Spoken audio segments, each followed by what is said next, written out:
Okay, so we are continuing our discussion on hypertension, one nation under pressure. One nation under pressure. And last night we actually looked at the values of high blood pressure, and we showed where if your blood pressure was anywhere between a certain number over a certain number, then it could be considered moving into that high category. What is the normal level for high blood pressure, for your blood pressure? Sorry. Let me hear that again.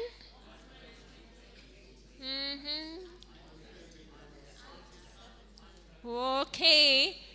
I heard, and I still haven't heard what I'm looking for. No, it doesn't start, your answer does not start with a number. It starts with a word. Oh my. Okay, let's get it. You're close, you're getting hot. Green, nice here. We want to see ideal blood pressure less than 120 over 80. Oh, I pressed the wrong thing. The lights went out. No, okay, there it is. So less than 120 over 80. So 120 over 80 is just there on the border, and your blood pressure should be less than. You see, when individuals want to put together these values, they look to see how close can I get without scaring the people, because these values change over time. Or if you look back in history, they have changed and moved to match the lifestyle of the people, of the population. So how close can I get and yet have people be comfortable and not get them scared and too worried? But if you were to measure the blood pressure of a group of healthy individuals and use them as a benchmarker, your number is going to be less than 120 over 80. From the time you see the number going above 120 and it goes beyond 180, you start going into this yellow state here called pre-high blood pressure or pre-hypertension. Then once it passes 140 and above, and 90 and above, you go into the high blood pressure zone. And that can go through different stages to high, very high, dangerously high. And here is what we want to be in the green area, less than 120 over 80. So we looked at the causes and the symptoms. Let us see now, how do we reverse high blood pressure? If you're sitting here in the audience or listening on air, this is what you would need to do. Put it into practice. And you don't even need to sit with Brother Taylor and I, as long as you put these principles into practice and also practice the information that we've been sharing over the past week and a half.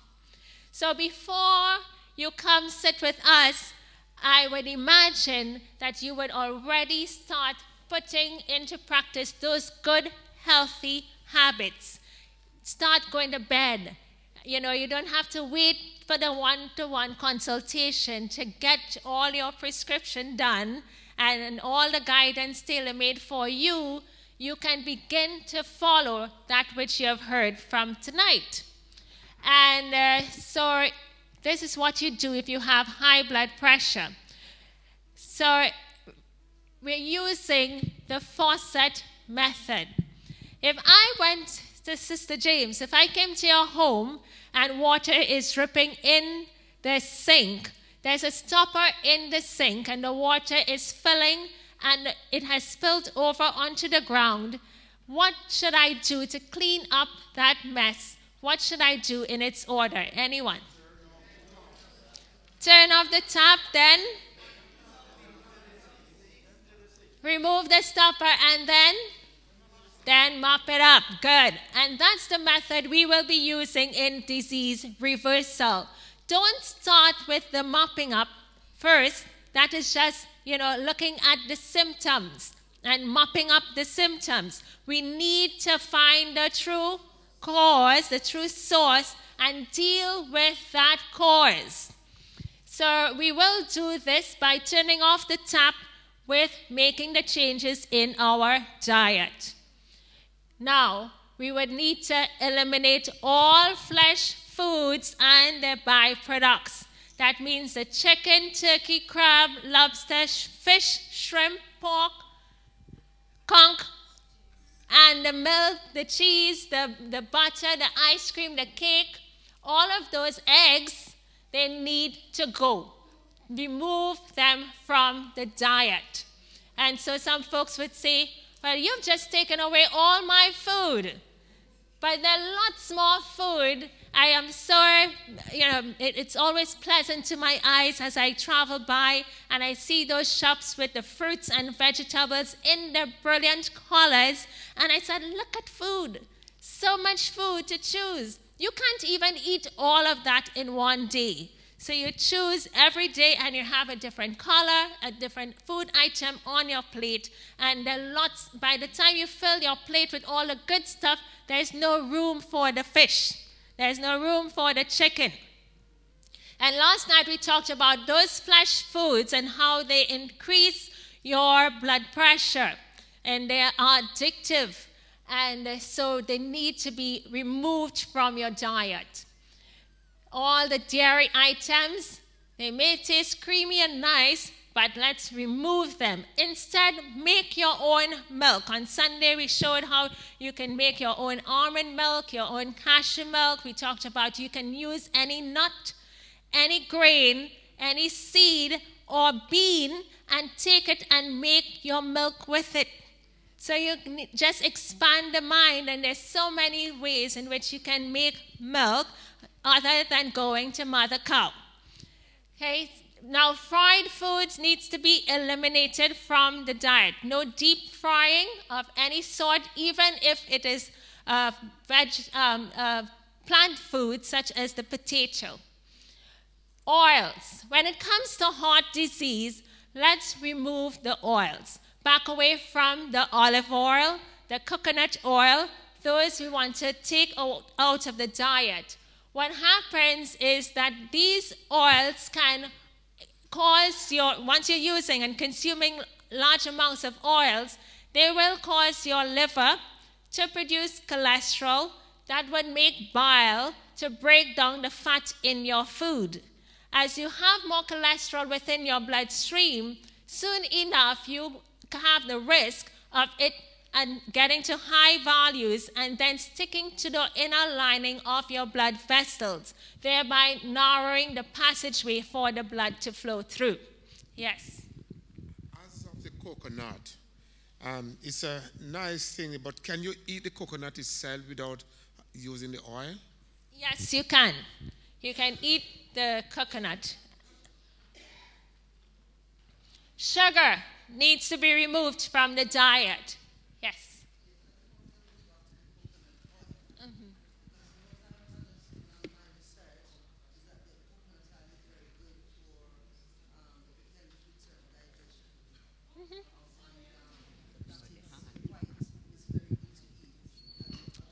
We're looking here at high blood pressure and how you reverse your high blood pressure to normalize it. So for other individuals who do not have heart disease, if you don't have high blood cholesterol, high blood sugar, high blood pressure, and so forth, you can use your oil, your coconut oil, your cold-pressed coconut oil, you can use it. But at the same time, in moderation. I wouldn't encourage the deep frying nonetheless. You can bake your items. And then what would we use oil for? There are folks who would cook their rice and their beans and put oil in there. You don't need to add those oils. And we need to start moving away from the fried rice. And cook the rice simple when you have all of the oils in your food, soon enough you do come down with the heartburn and indigestion because you're dosing the food with fat, and fats will take long to digest. Another thing is that we may also put the oils on our salad as a salad dressing. That vegetable, the lettuce or the cucumbers or tomatoes, they are easily digested. They're raw in its nature. When you put the oil as a salad dressing on it, you will delay the digestion of those simple foods. And then it begins to get sour in the stomach. It ferments, and you will have the heartburn. So as great as these oils are, there's time and purpose for everything. For example, if you do have the heartburn now, and you took 2 tablespoons of olive oil, that heartburn will stop. But we're looking here for the reversal of that high blood pressure. How do we get it down to normal? Sugar, all sugar needs to go, especially the artificial sugars needs to go. No Equal, NutraSweet, and the others. All kinds of peppers, hot peppers need to be removed from the diet. Black pepper, white pepper, chilies, the cayenne pepper, remove them from the diet. This goes for those who have the high blood pressure, and for a healthy body, we do not use pepper, no fiery substance. Okay, so question, bring it on. You're asking about the cayenne pepper. Okay, so cayenne pepper can be used medicinally. If your blood pressure was low and you took some cayenne and put it under the tongue, it will elevate the blood pressure. If you have high blood pressure, then what do you do with using the cayenne pepper? You're actually raising it up higher. It goes same for the black pepper, the white peppers, the chilies. Let's remove them from the diet. You? Mm-hmm. Uh-huh. Let us get to the cause and the source of the migraine, what is causing it, and address it. That is mopping it up, removing to way ahead, and not dealing with the cause and removing it and getting the healing altogether. Condiments and spices, we've been talking about this, and even all Sunday in our cooking school, that we don't use nutmeg, cinnamon, clove, those spices we do not use. They are stimulants. Even the pepper, they are stimulants. And once you are using stimulating foods, it will elevate. Anything that stimulates will elevate the blood pressure. Wheat products, so the very things that cause the high blood pressure, you're seeing it here, those foods that need to be removed. Gluten, such as wheat, rye, barley, spelt, and that which you would get within your bread, your bun, your bakes, and coming from those flour, as we remove them from the diet, it aids in reducing the blood pressure. Excessive levels of tyramine. Tyramine is a natural amino acid from tyrosine that's used to break down protein. And what can happen is that you can have excessive amounts in it. So it's quite normal, but it also helps in stimulating the release of certain hormones, that fight or flight hormone, or serotonin, that hormone that would relax you and so forth. That's great for learning, mood, and sleep, which would be later on converted to melatonin. Now, the tyramine, you can get excessive amounts, so it's quite normal to the body, but it's also stimulating, especially if it is in large amounts. And here, you get it in your food. Any food item that is aged, fermented, spoiled, it will increase tyramine levels in the body. Let's look at the meat. Pork, cheese, chocolate, caffeine, tea, alcohol beverages, overripe foods such as avocado, banana, overripe breadfruit, will cause your blood pressure to be elevated. So you know when we want to make the banana bread, and you put the banana to get stale, and it have to be ripe and overripe, it's gassy, and then you take it and you would mix it, and then you get the banana bread, increasing your level of tyramine.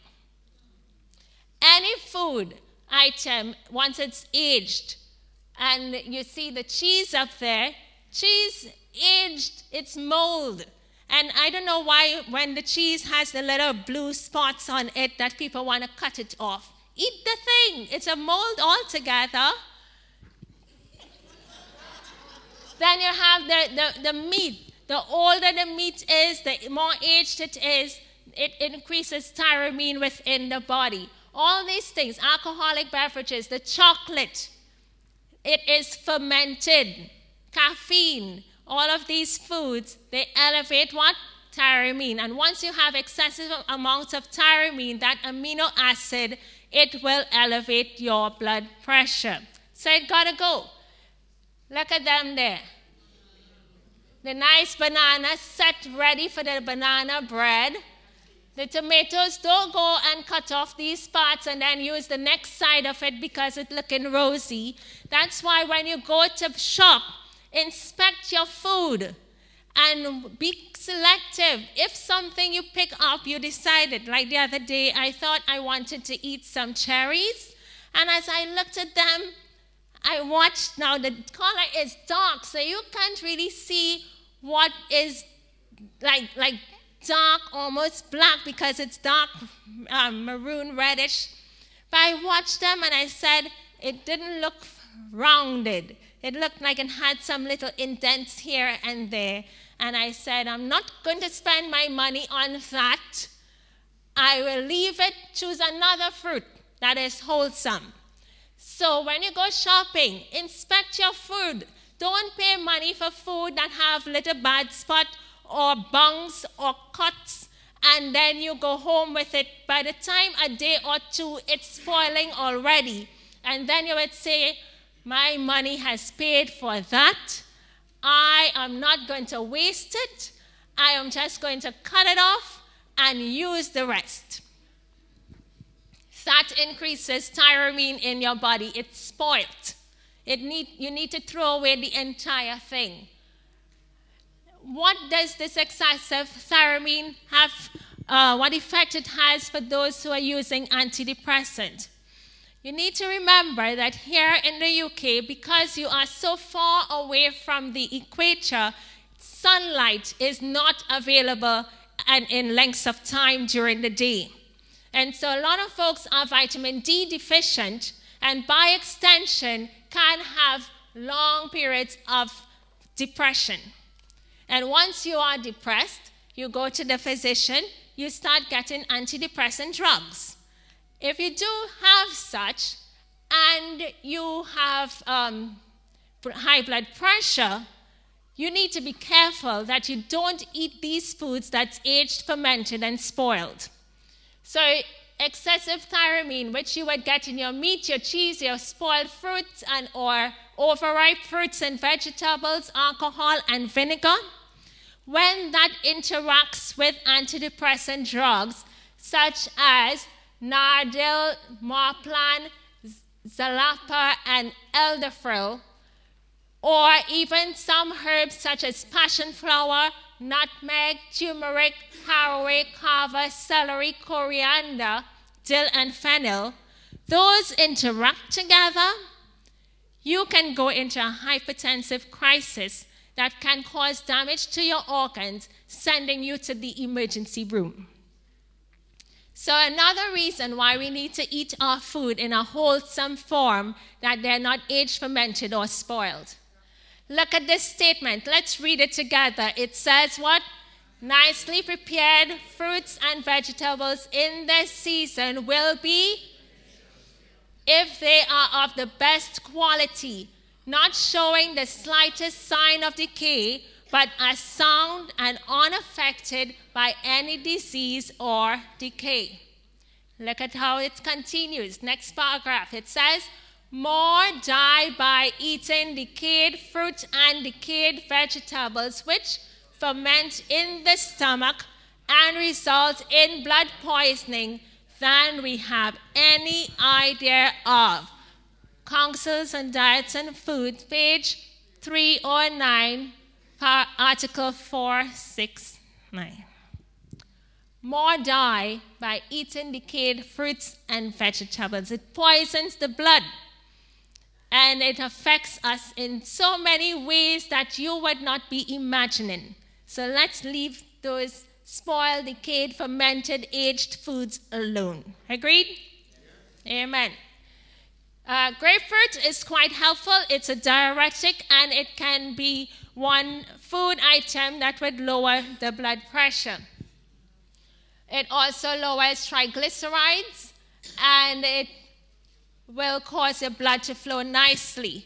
However, with the red grapefruit, it causes concentration of medication within the body. So if you were using medication and you would take like about 4 tablets a day and you used grapefruit, it will keep that medication within your system for as long as 3 days.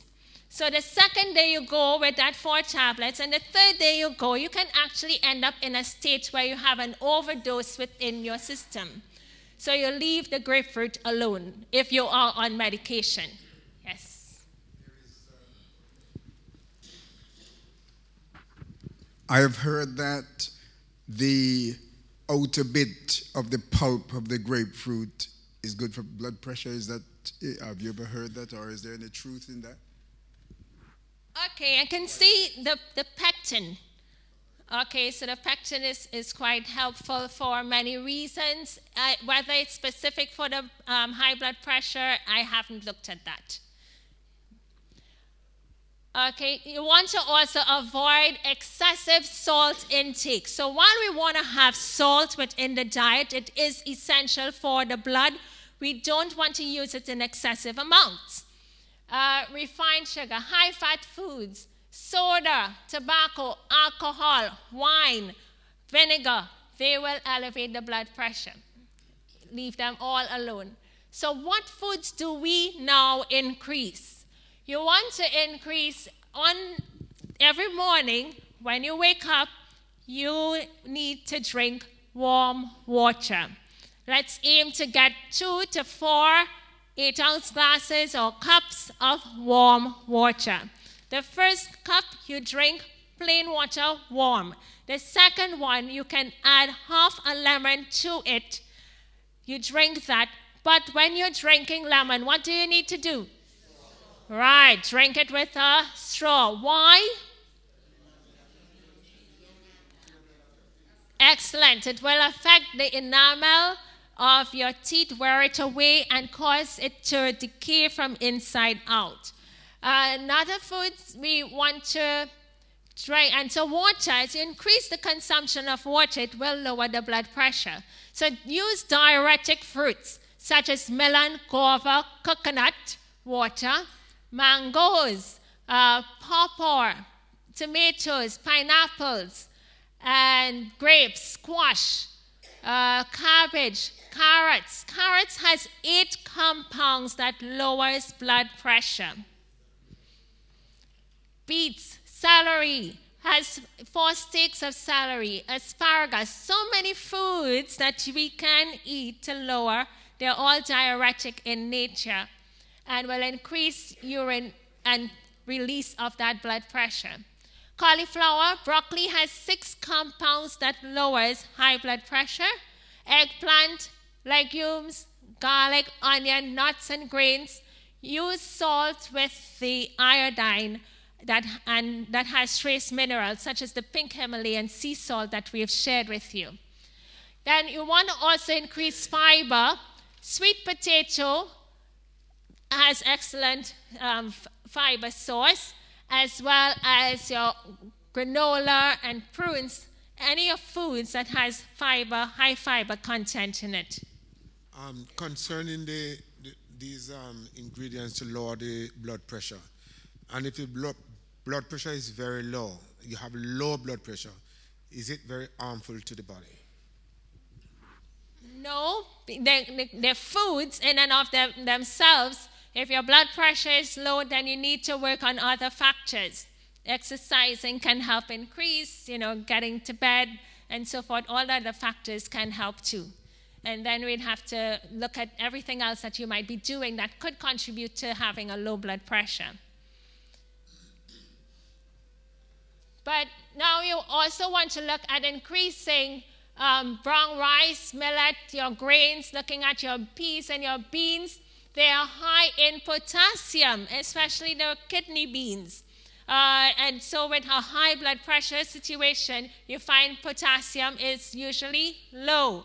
So you want to get that in your peas and beans, increase potassium. Also, rice and beans. Sometimes when folks have like a pain in their chest from their heart, and you would go and the doctor would say, take a nitroglycerin tablet, and that would help to relax your blood vessels and ease that pain. Using rice and beans together for 2 weeks can remove that pain. All right, so it's a natural way of getting that nitroglycerin effect in the blood. It helps to relax the blood vessels. It produces L-arginine that would aid in relaxing your blood vessels, allowing the blood to flow through nicely. Lecithin granules is quite helpful, 1 to 2 tablespoons. Here you have L-arginine as you get it in your peas, your beans, your nuts, and your seeds. They're great natural blood vessel relaxer. You can also,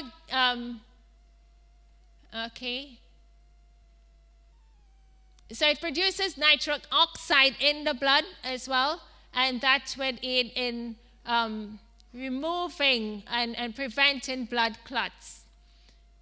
Fruits and vegetables that you can increase, more diuretic foods, but also some others that are quite helpful to lowering blood pressure.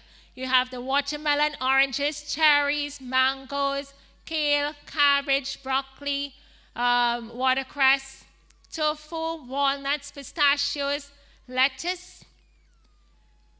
You have walnuts and almonds are excellent in lowering high fat in your meal, because now you look towards your nuts as a fat source rather than oils, and they're great in lowering blood pressure.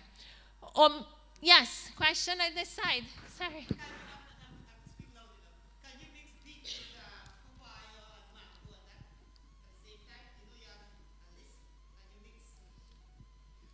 No, the pictures I showed there are just option. I'm not looking at the combination of the food. But you asked whether we could mix beetroot. No, because in that case we will be mixing our fruit and vegetables. Let's leave the beets for another meal. Okay. So the flaxseed, you can get omega-3, which is great for the heart. Let's look to get our omega-3 from our flaxseed, from your walnut, rather than using fish oils. Because when you do so, you are gaining on one end omega-3, but you will also elevate your cholesterol levels on the other side. Pumpkin seeds, 1 handful daily. Blackstrap molasses, it's an excellent source of potassium and calcium that would lower your blood pressure. 2 tablespoons of the blackstrap molasses daily, but not if you are diabetic. Sesame seeds, 2 tablespoons. So these things you can add to your food, to your cereal, green leafy vegetables. Now let's unplug the sink with our lifestyle. 1 hour of continual walking daily will aid in lowering the blood pressure. We've had individuals who would say, okay, we tell them 1 hour. A particular lady, she said, I would follow. And she started. She made the changes to her diet, changes to her lifestyle. She started exercising 1 hour a day. And she was doing phenomenal. One time she called and started to say, something is wrong because my blood pressure is going back up. And we asked her, well, what are you doing? I'm doing everything. Now, when folks say they're doing everything and they're getting a feedback in their body that is different and different from what the plan should show, we know that they're not doing everything. Well, to them they are, but for us, let's check. So we sat with her and we said, come, let's see what we're doing, and start going down the list, one after another. And soon enough, when it came to exercise, you're exercising 1 hour a day. Well, what? Well, I am exercising, I'm walking. I'm doing that. I'm walking for 45 minutes, but then for 15 minutes, my instructor said that I should be doing some weights. Yahoo! So it's like we put you to do the exercise for 1 hour. What are you doing lifting the weights? Do that afterward. 60 minutes count. It makes a difference. From the time she went back on track, 60 minutes, blood pressure came down to normal again. Walk. Even when it is cold and chilly outside, walk. I don't say go out there, but you can walk in your home. Mark time in place. Just mark time in place. 1 hour. And I don't know, you could listen to sermon at Holloway for 1 hour, and you would be getting it, and your mind would be there, the hour would pass, and you would not even know. So the next point is to read your labels carefully for all those foods that we asked you to remove from your diet. When you read the label, you would see, whether it's in there or not, whether it's something you can have, if it has baking soda in it, baking powder. Those things come from sodium bicarbonate, sodium, salt. It increases the blood pressure from that standpoint. Trust God and reduce your stress, because stress will elevate the blood pressure. Sunlight. It's quite important for light-skinned individuals. You would need like 15 to 20 or 30 minutes of sunlight daily. And for dark-skinned individuals, however, we would need more. 45 minutes to an hour and a half of sunlight exposure every day in order to have adequate amounts. When are we looking forward to getting this sunlight? Between the hours of 10 a.m. and 2 p.m. when it is not winter and fall. Because right now, we're in what you would call the fall season. And so the sun does not get very high in our hemisphere here. As a matter of fact, today when I checked, it came up like 11:15 to about 2:30. And you only had those few hours, a short window of opportunity to expose your body and your skin out there to make vitamin D. And so if you were indoors and not getting out, you would need to supplement, because you're not getting the UVB rays from that sun once it goes at an angle 30 degrees and above, and it's within that sphere of 30 degrees and above, only then you're able to get the UVB rays to make. The highest point that it went today was 34 degrees. So from the time it went up 30 degrees, you would say, okay, from now, if I go out there, I expose my skin to the sun, I can, for long enough, I'm able to make adequate amounts of vitamin D. But in a short space of time, by 2:30, it dropped below 30 degrees. And so that sunlight that you're getting, good, but it's not going to aid you in making vitamin D. Speaking about the sunshine, if, as you know, in this country here, we doesn't get it very much. But there are times, it depends on how your house located, and the sun is shining, it came through the window. You cannot get that vitamin D from it staying indoors, or you have to go outside to get it. You get a lot of sunshine for the winter.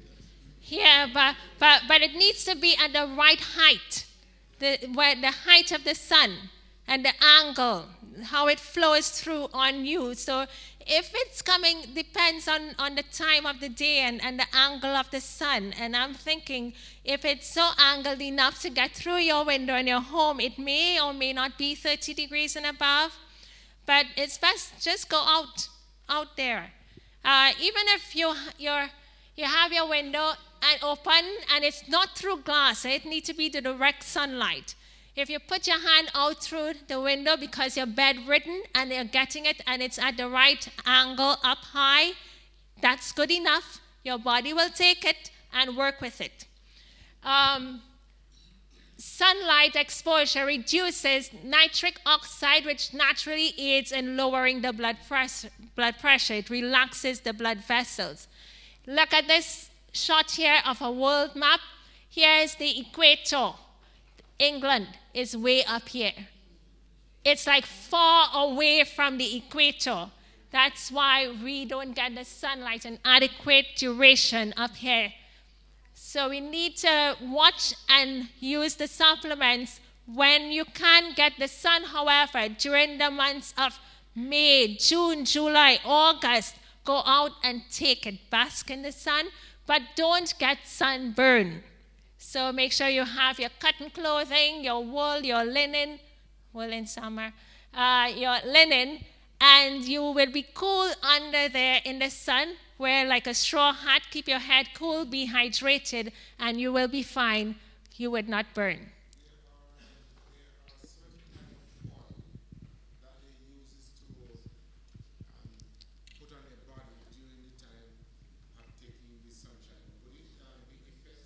No sunblock when you're out there in the sun. If you put on sunblock, you're blocking it. No sunblock, no using umbrellas.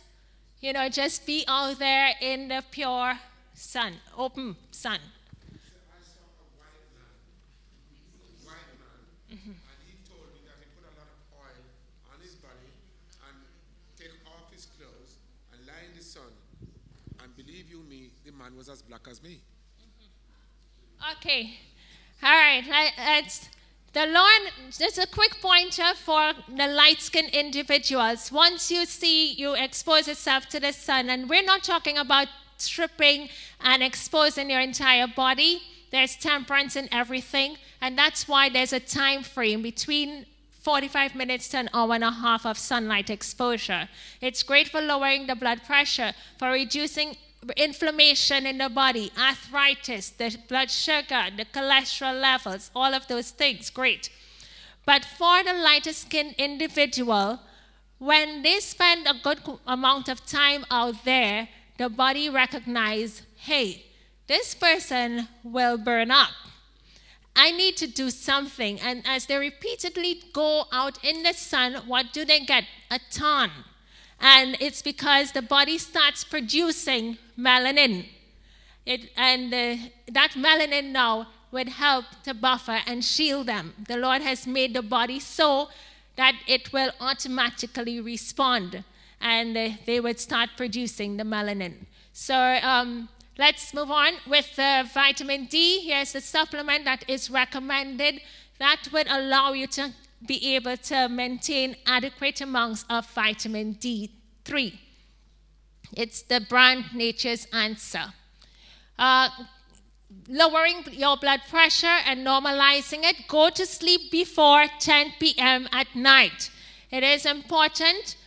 Also, if you stay up late at night, you find that you will increase inflammation in the arteries, which can lead to high blood pressure. Serotonin is produced in the morning. That changes to melatonin and give you restful sleep.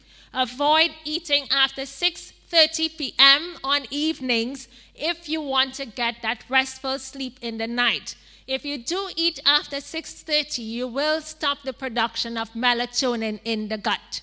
You would also stop the production of melatonin if you sleep with a night light on, or if you are asleep and you put on the light and it's bright, that would stop it. So let's sleep in a dark room and be able to get restful sleep that would keep our blood pressure normal. Exercise again. Here you have a chart that shows the benefits of walking versus running. A study was done where you had 33,000 runners and nearly 16,000 walkers. And so the Life Science Division at Lawrence Berkeley National Laboratory in 2013, they ran this survey and they found that individuals who had high blood pressure did better when they walked than jogging or running. They did by 7.2% better than running. Was their blood pressure lowered by 4.2%. Their high cholesterol was reduced by 7% when they walked as compared to running, which was only 4.3%. On a total cardiovascular disease, so diabetes was also benefited, but cardiovascular disease, it was reduced when they walked by 9.3% as compared to almost half, which is 4.5, less than half by running. So walking is the best exercise for diseased bodies, we're told in other sources of information. And even when it comes to reversing high blood pressure, we will do the walking. Reduce your weight. It will help with lowering the blood pressure.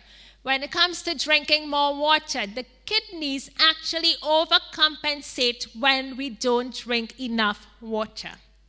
And because the weather is cold, we are not likely to drink adequate amounts of water. So we need to make water drinking a habit rather than respond to what we think is a necessity. In fact, by the time you feel dehydrated or thirsty, or your mouth being dry or eyes dry, you are actually so dehydrated. So let's keep drinking water. So the kidneys have to work harder to pump that blood which is now thick. Rather, if we had the water, it will help the blood to run freely and reduce the blood pressure. Intemperance, overeating and sleeping, oversleeping, overworking, and stress can elevate. What about the temperature that we have now? It's cold and getting colder. Will that elevate the blood pressure? When the core temperature drops below 37 degrees, which is like normal, heart rate initially increases to generate heat. Okay, so your heart rate can increase to generate heat. As core temperature continues to drop, the heart rate slows to conserve energy and preserve the vital organs. So it will more go near where the organs are because your organs need warm blood. Your heart cannot take cold blood. Hence the reason we need to ensure that we are properly clad when the weather is cold. Put on clothes. A lot of times individuals have heart palpitations and their heart is like racing, all because it is cold. They are cold, they are chilled. So we need to put on the clothes. Your body has temperature values. Every organ in your body has a temperature. The breast is like 88 degrees Fahrenheit. The back of your hand has a temperature. The hollow part of your palm, it has a temperature. Here you have the heart, which is around 106 degrees Fahrenheit to 107 degrees Fahrenheit. That no cold blood could pass near there, you will pass out. So we need to make sure we have adequate levels of amounts of clothing. In fact, the body has a mechanism that if it senses the blood is cold, especially when we expose our hands and our feet, the blood does not go all the way down there. That's why you wear the socks. You wear proper whole shoes and not open shoes. It's cold. You can't allow your feet to be chilled. And if it is, the blood will go down, and then you see you have poor circulation in the feet because there are branches in your capillaries that it will just go back up and stay where it's clad. The blood loves that. It's warm, and it will just circulate within this area. And for the ladies who might want to wear their straps in the cold and in the AC, as it circulates within the covered area, then it becomes congested within your womb, within the pelvic region, increase in blood supply there that can cause a lot of female issues, fibroids, which we are going to talk about tomorrow. And even it will increase the congestion of blood near the heart. That can cause heart-related issues, increase in your blood pressure. So let's clothe ourselves properly. It increases not only the blood pressure, but our blood sugar as well. So we need to make sure we're well clad. In addition to narrowing of the blood vessels, as the blood vessels narrow, pressure goes up, the heart, the blood, the lungs, and the brain. So mopping it all up with garlic, if you get a good garlic capsule, such as Garlanase, or you use 4 cloves of garlic daily. You can put the garlic and toast it, roast it. You know, you just want to heat it up, and then you eat it. 4 cloves of garlic daily will help to thin your blood. So when, instead of being dependent on aspirin, use the garlic. It helps to thin the blood. Drink more water. That helps to thin the blood. Willow lowers blood pressure as well. Onions, evening primrose, flaxseed, they help in preventing blood clots. Onions help in preventing blood clots. The vitamin D, we talked about that. Hibiscus tea will help in lowering your blood pressure. This is 7 of the flowers that you will steep in hot water for 3 hours in 4 cups of hot water. Bay leaf is excellent in lowering the blood pressure. Bay leaf, 7 of the bay leaves, and when it's dry, it's better. When they're green, you have to use more because of the water content that's within the leaf. And so you use 7 of the leaves: soursop leaf, avocado leaf, breadfruit leaf. They are all great in lowering the blood pressure.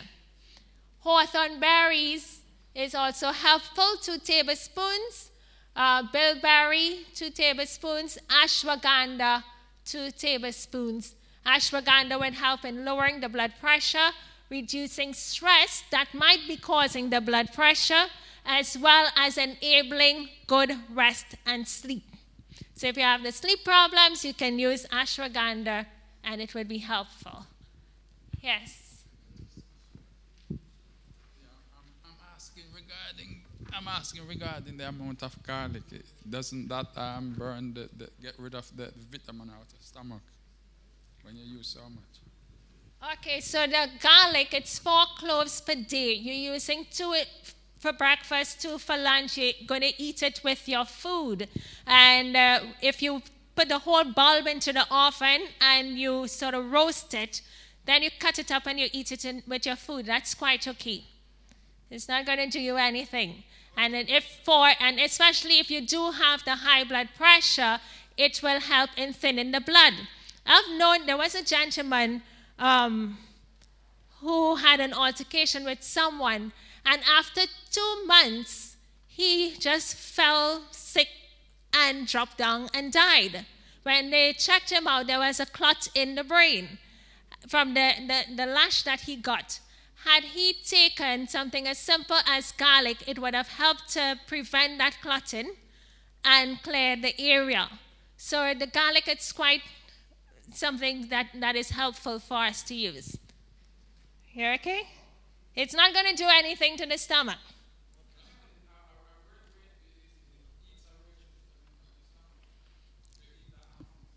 No, Now, in raw state, you can have issues, but that's why we ask that it be heated up. Mm-hmm.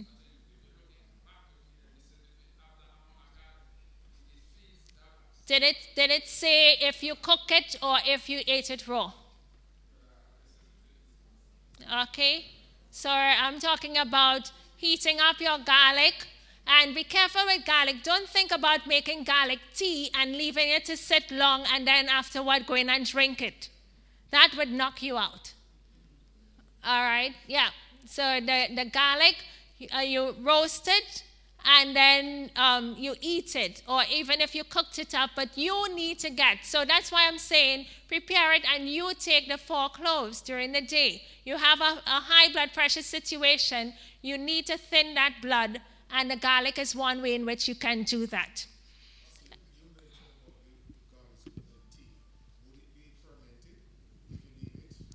No, like a young lady actually sat with me and she shared that she had put the garlic to soak in some water to drink a cup of tea with it.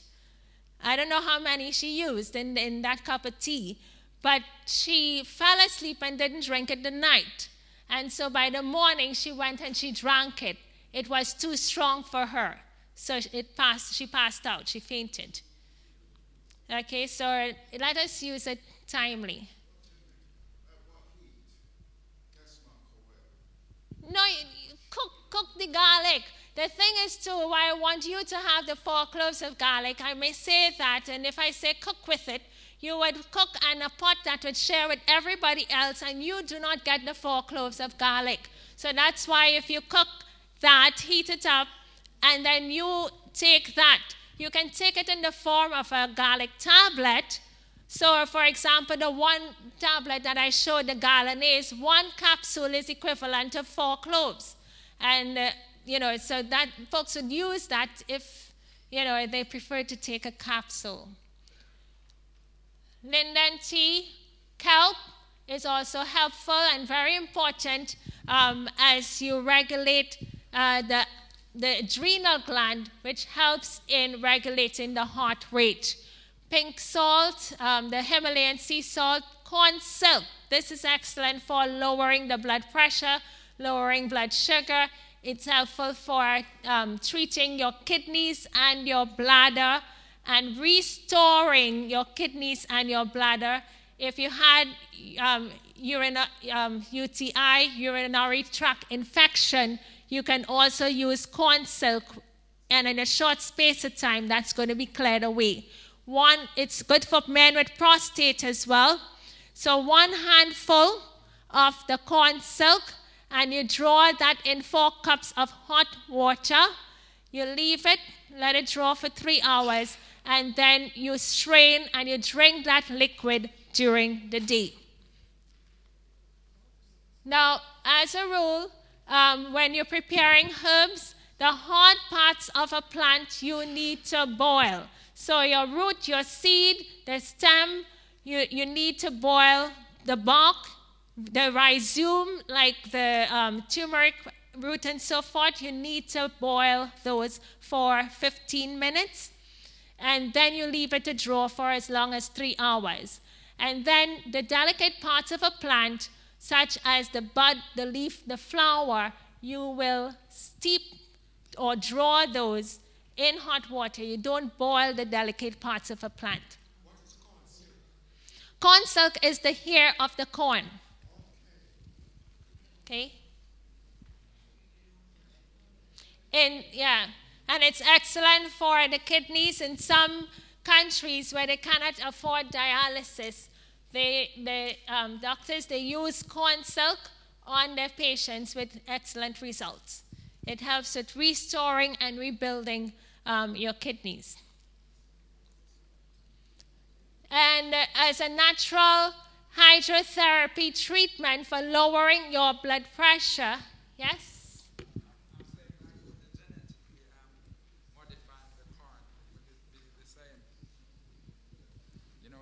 The GM corn, yeah, so let's try to get it organic. If you get it within your health shop, they have that option where they can purchase, and it says organic, and that would be quite helpful to us. Good point. All right, so for the hot water, you can take like a basin of hot water, and not to burn you, it's warm but more on the hot side. You want to lower your blood pressure. You can submerge your arm within that basin of the hot water, and it would help to lower the blood pressure. Draw the blood away from the head, lowering your blood pressure. Yeah, just put your arms in it like this. Or you can take that same basin and put your 2 hands in it. Again, you would draw the blood down. You can, and when you're doing that, it's good like to put a cool rag on your forehead so that you will maintain the temperatures and not allow all the blood. It would send the heat back up to the head too. Yes. Effective to the blood pressure? That's correct. So that was my next sentence. You're helping me teach, you know. So the hot foot bath is also helpful. And we have some medical missionaries who have learned about all hot foot baths today if they weren't quite aware of its uses before. And that you can place your feet in the water, and it's hot, not to burn you, but enough. The blood loves to go where warmth is.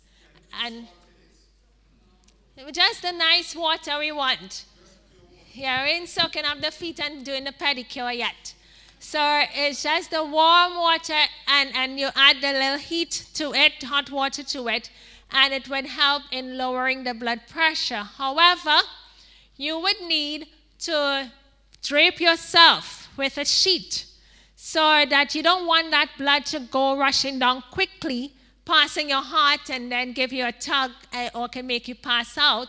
So you drape yourself in a sheet so that the blood flows nicely and goes down, lowering from your head, lowering the blood pressure.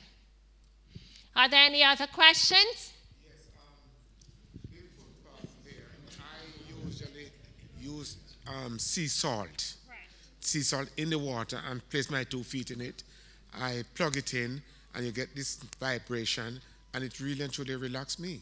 Yeah, but the salt in it, the sea salt. All right. But you said not to put the salt in it. No, well, you can do that, you know, Okay. but I'm just sharing generally a normal hot foot bath. You can add different substances to it, but in this case, we want to just keep the water clean. Yes?